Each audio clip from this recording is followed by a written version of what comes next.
is it's a lovely day, I thought I'll spend half an hour in the park and do some reviews. So I'm going to look at two new number ones. This one's kind of like not really a new one, but it's one that's coming out in a new format. It's still a Powerbomb black and white number one. So this compiles, I think it's a 7-issue series into a series of 3 chunky books. There's about 50 odd pages in each one. And as it says on here, it does it in black and white. So I read the first issue in colour when it first came up, then somehow I missed the next 2 issues, so I never finished the story off. And he didn't really connect with me the first time. I think I didn't really know who Daniel Warren Johnson was at the time when this came out.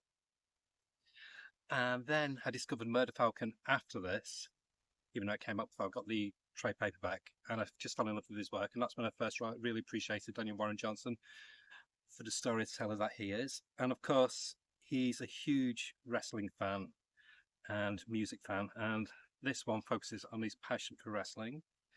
And it just, in black and white, I think you're taking the story more, you're taking the action more. It looks more gritty, more dirty, more like wrestling, more physical.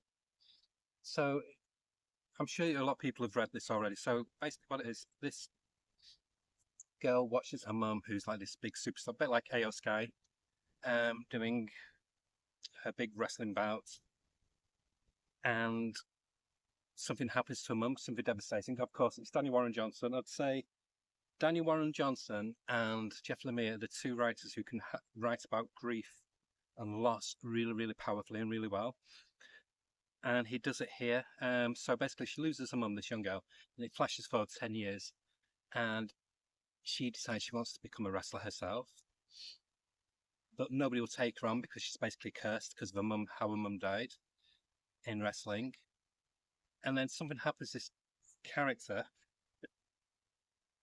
says, hey, I need a wrestler, I'd love to take you on. So that's what happens. So she goes, okay, but so you need a partner. And so she basically goes looking for this guy who's the one who accidentally killed her mum, because he had a slip on the ropes as he was about to do his staged move, and it broke her mum's neck.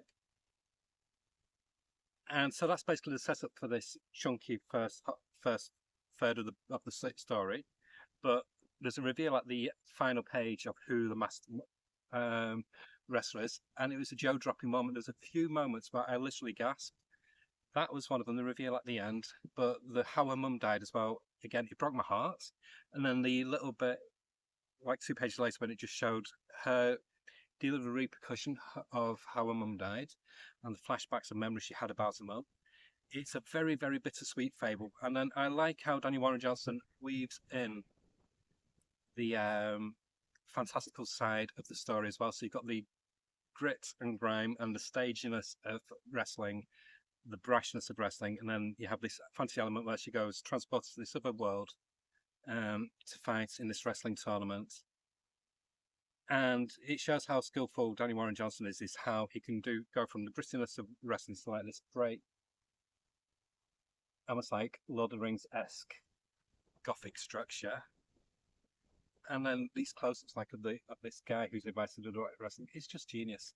So did I enjoy it this time round? Yes, hell yes. I absolutely loved it. It was a really fun read. And I will give the book a strong 9 out of 10, because I think it's going to get even more better with the next issue, so I want to leave space for a 10. So we move on to the next number one that came out this week. And this is developing the backstory of a character from the franchise. This is Rascal Randy, one of the main characters from Exquisite Corpses. I think it's a 4 or 5 issue series. This is written by Tyler Boss. Art by Dylan Burnett, and colours by Jody Belair, letters by Becca Carey. I really do like the art. It's very, very different to the artist who worked on Exquisite Corpses. It's much more cartoony. It feels very much like an artist who would work on Deadline magazine back in the 80s and 90s. I like how they're setting up the premise of this. So Rascal Randy, it turns out, was like a character that was designed that never really got anywhere. It became like this cult character, a bit like an indie kind of like Mickey Mouse kind of character, like Ren and Stimpy kind of thing. And so it's just developing that kind of backstory, and it reveals how the idea of Rascal Random was created. And it features this young girl who's started a new job. She's lost her mum. She's got like an okayish kind of relationship with that, but just don't talk. So dysfunctional. It looks like her mum was one that she related to, and so she gets this job at this roller ring, and that's where this young lad works. And so they form this friendship, and basically he lives with his great auntie, and it's basically a shrine to Rascal Ramley because his great uncle created the concept of Rascal Ramley. But then it shows that there's some murders going on that looks like Rascal Randy, or a figure that looks like Rascal Randy, is responsible for. And one of the people that's been murdered is one of the bullies that was picking on that young lad who's befriended the girl. I thought it was a good setup. The pacing was a bit slow, but I enjoyed it enough to stick around for the next issue. I do like the world of Exquisite Corpses, and I'm glad it's not. I'm glad they're not. I'm glad they're doing the spin-offs, not focus on doing like a tournament like they did with this main series. Just see back in my belly bag. But they are basically doing backstories of all the major fighters because a lot of them have died, obviously. So I like that how it's becoming more like character studies instead of just another fight of the month. So for that, I would give it a solid 7 out of 10, and I think it will improve with the next issue. So that's it. I'm hoping to do another video later. It's going to get very warm in about half an hour, so I'm going to just enjoy the race for a few minutes, and I'm going to set off again. So yeah, I shall speak to you all soon. Bye.